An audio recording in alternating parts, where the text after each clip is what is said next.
ఇండియాలోనే మొదటిగా కరక్కయ్య ద్వారా ఆర్గానిక్ హ్యాండ్ బ్లాక్ ప్రింట్లు అందిస్తున్న ఏకైక స్టోర్ మనో కలంకారీ. నమస్తే, నేను Keshav. Welcome to Suman TV. ఏపీకి డిప్యూటీ స్పీకర్గా రఘురామకృష్ణరాజు బాధ్యతలు స్వీకరించారు. సో ఇక్కడ ఒక కొత్త ప్రశ్న ఉదయిస్తుంది. రఘురామకృష్ణరాజుకు పొజిషన్ ఇవ్వడం కంటే విపక్షంలో ఉన్నటువంటి వైసీపీ ఎమ్మెల్యేలు అసెంబ్లీకి వస్తారా రారా అనేటువంటి చర్చకి మరింతగా ఇది ఊపిరిపోసినట్టుగా అయింది. అసలు రఘురామకృష్ణరాజు ప్రస్థానం ఏ విధంగా జరిగింది, ఆ పొజిషన్కి ఆయన డిసైడ్ చేయడానికి కారణాలు ఏంటి, ఈ అంశాన్ని విశ్లేషించేటువంటి ప్రయత్నం చేద్దాం. మనతో పాటు పొలిటికల్ అనలిస్ట్ చంద్ర శ్రీనివాస్ గారు. నమస్కారం. డిప్యూటీ స్పీకర్ పోస్ట్ అనేది అంత ప్రయారిటీ లేదు, ఎందుకంటే స్పీకర్ ఉన్నారు కాబట్టి డిప్యూటీ స్పీకర్ అంత పెద్ద ప్రయారిటీ లేదు. పవర్స్ కూడా స్పీకర్ పరిధిలో వాడుకునేటువంటి పవర్స్ కింద చూస్తారు. సో అసలు ఆ పొజిషన్కి రఘురామకృష్ణరాజు గారికి ఫస్ట్ డే ఆయన గెలిచిన వెంటనే మంత్రి కన్ఫర్మ్ అనుకున్నారు. మంత్రి పొజిషన్ ఇవ్వలేదు, ముందు ఎంపీ అనుకున్నారు. ఎంపీ టికెట్ ఇంకా అది అయిపోయింది. ఎలక్షన్స్ తర్వాత క్లారిటీ వచ్చింది కదా జనాలకి. సో అది ఇవ్వలేదు. తర్వాత ఇంకా వేరే కొన్ని పొజిషన్స్ ఏవో బోర్డులు నామినేట్ చేసి టీటీడీ కూడా ఇస్తారని చెప్పి అనుకున్నారు. కానీ అది ఏదో ఏది కోరి ఆయన కోసం అది ఖాళీ పెట్టినట్టుగా డిప్యూటీ స్పీకర్ పోస్ట్ పెట్టి చివరిగా నన్ను కూర్చోబెట్టి సక్సెస్ఫుల్గా కూర్చోబెట్టి ఏంటి అసలు ఏ విధంగా చూడాలి? డెఫినెట్ అంటే ఆయన అనుకోకపోయినా కానీ ఇక తప్పదు, ఆ పోస్ట్ ఆయనకి రిజర్వ్ చేసినట్టుంది. స్పీకర్ అయినా వస్తుందని చెప్పి అనుకున్నారు చాలామంది. స్పీకర్ అయితే ఆయన కూర్చోబెట్టారు అనుకోండి. ఇకపోతే ఆయన రాజకీయాలు నిన్న చంద్రబాబు నాయుడు గారు మాట్లాడిన మాటల్లో కొద్దిగా ఆవేశం ఎక్కువ, ఆవేశం మాటను చాలా కోల్పోయాడు అని చెప్పాడు.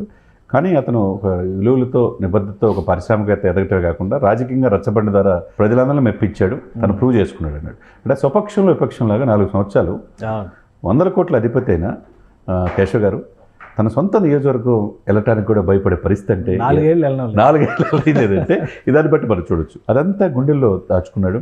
ఆయన్ని ట్రీట్మెంట్ ఇచ్చిన విధానం పోలీసులు గుండెల మీద 2 కాళ్ళు పెట్టి మరీ దారుణంగా చేశారు అతని పట్ల. కాబట్టి అతని జీవితంలో ఇక అనుకున్నాడు అంతే, ఈ ప్రభుత్వం పోవాలనుకున్నాడు. దానికి విధంగా తేల్చుకున్నాడు. ఏదైనా కానీ చివరి రక్తపోటు పోరాడాడు.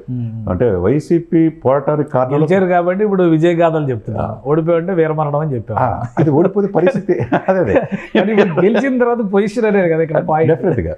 ఇప్పుడు పవన్ కళ్యాణ్ ఒకవైపు చంద్రబాబు నాయుడు గారు మాట్లాడితే నేను పవన్ కళ్యాణ్ గారు మాట్లాడినా, మీ అంతా మేము సినిమాల్లో తీస్తుంటాం కానండి, మీ అంత ధైర్యంగా మేము ఉండలేవు.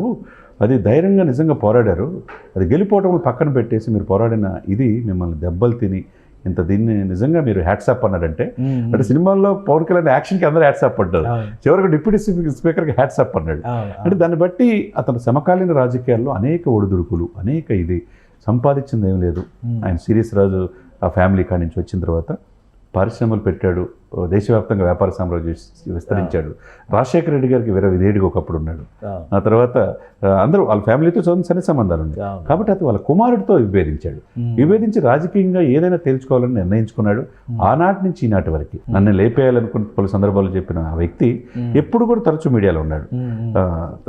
ఆ విధంగా ఈ రోజున అయిష్టంగా అయినా డిప్యూటీ స్పీకర్ తీసుకోవాలి. ఇప్పుడు అధ్యక్ష, ఇప్పుడు జగన్మోహన్ రెడ్డి ఒకవేళ పొరపాటున వచ్చితే ఇప్పుడు అసలు క్వశ్చన్ అదే. ఇప్పుడు నిన్నటి వరకు అయ్యన్న పాత్రుడు గారిని చూస్తేనే ఆ పొజిషన్లో ఆయన అధ్యక్షాన్ని ఉచ్చరించడం ఇష్టం లేకే దూరంగా ఉన్నారని చెప్పని అన్నారు. బడ్జెట్ సెషన్ 11 రోజులు 11వ తారీఖున మొదలు పెడితే 11 మంది రాని పరిస్థితి. భవిష్యత్తులో జరగబోయేటువంటి సెషన్స్లో కూడా అయితే ఆయన స్పీకర్ లేదంటే డిప్యూటీ స్పీకర్ ఈయన, వీళ్ళిద్దరూ ఉండేటువంటి సభకి జగన్మోహన్ రెడ్డి గారు వస్తారా రారా అనేటువంటి చర్చ జరుగుతుంది. నిజంగా ఇది పర్సనల్గా తీసుకునేటువంటి అవకాశం ఉంటుందా జగన్మోహన్ రెడ్డి గారు కానీ వైసీపీ కానీ? డెఫినెట్గా తీసుకుంటారు, డౌటే లేదు అందులో. ఒకవేళ వస్తున్నాడని చెప్పి తెలిసి అసెంబ్లీ సెక్రటరీ సమాచారం ఇస్తే ముందు రఘురామకృష్ణరాజు కూర్చుంటాడు. ఏది స్పీకర్ చెప్పి చంద్రబాబు నాయుడు గారు పర్మిషన్ తీసుకొని కూర్చుంటాడు. ఎందుకంటే కసి అంత తీవ్రంగా ఉంది ఆయన పట్ల. అతనికి ఎవరంటే నిద్రలో కూడా గుర్తొచ్చేది జగన్మోహన్ రెడ్డి. ఏదైనా ఇస్తే రిటర్న్ వచ్చేస్తుంది, రిటర్న్ గిఫ్ట్ లాగా ఉంది. ఇప్పుడు ఈ పరిణామాలు అన్నీ కూడా ఎవరు ఊహించిన పరిణామాల్లో ఈ రోజున మీరు అన్నట్టు ఈ 11 మంది అసెంబ్లీకి వెళ్తే వాళ్ళకి నరకమే.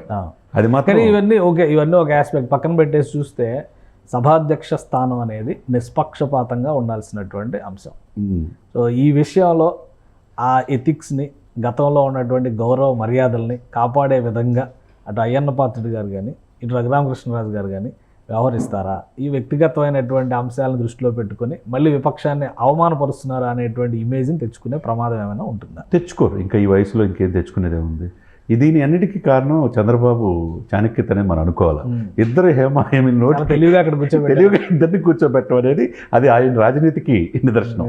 కాబట్టి వీళ్ళు ఆ రోజు స్పీకర్ గారు చెప్పారు, ఈ రోజు నుంచి నేను ఇంకా మాట్లాడకూడదు, నీ స్వేచ్ఛ అయిపోయినట్టు పవన్ కళ్యాణ్ గారు ఎవరో చెప్పాడు.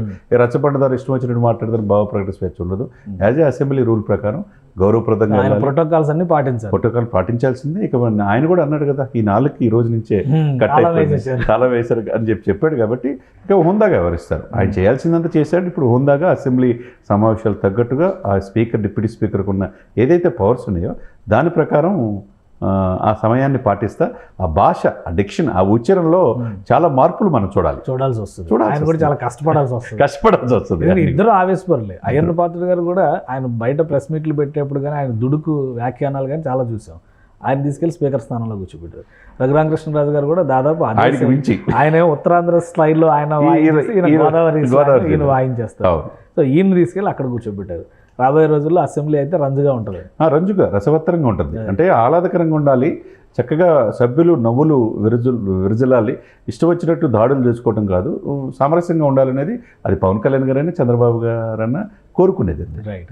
థ్యాంక్ యూ శ్రీనివాస్ గారు. ఇది డిప్యూటీ స్పీకర్ ఎన్నిక వెనకే ఒక ప్రత్యేకమైనటువంటి వ్యూహం ఉంది. అలానే రఘురామకృష్ణరాజు గారు ఆయన విగ్రహాన్ని చూడగానే నిగ్రహం కోల్పోయేటువంటి పరిస్థితి ఇప్పుడు విపక్షానికి ఎదురయ్యే ప్రమాదం కూడా ఉంది. అయితే ఏ విధంగా దీన్ని హ్యాండిల్ చేస్తారు రాబోయేటువంటి రోజుల్లో, స్పీకర్ సంప్రదాయాలకి, ఆ సభాపతి ఉపసభాపతి స్థానాలకి వీళ్ళు ఎటువంటి గౌరవాన్ని తీసుకొస్తారనేది కూడా ఆసక్తికరంగా మారింది. మొత్తం మీద రాజకీయంగా దూకుడుగా వ్యవహరించేటువంటి ఇద్దరు నేతల్ని ముక్కుతాడు వేసినట్టుగా, వాళ్ళని కట్టడి చేసినట్టుగా చంద్రబాబు నాయుడు అనుసరించినటువంటి చాణక్యం కూడా ప్రశంసించదగిందే అని చంద్ర శ్రీనివాస్ గారు అంటున్నారు. ఇది special discussion. Keep watching. Suman టీవీలో మీ పర్సనల్ అండ్ బిజినెస్ ప్రమోషన్స్ కోసం కింది నెంబర్కి కాంటాక్ట్ చేయండి.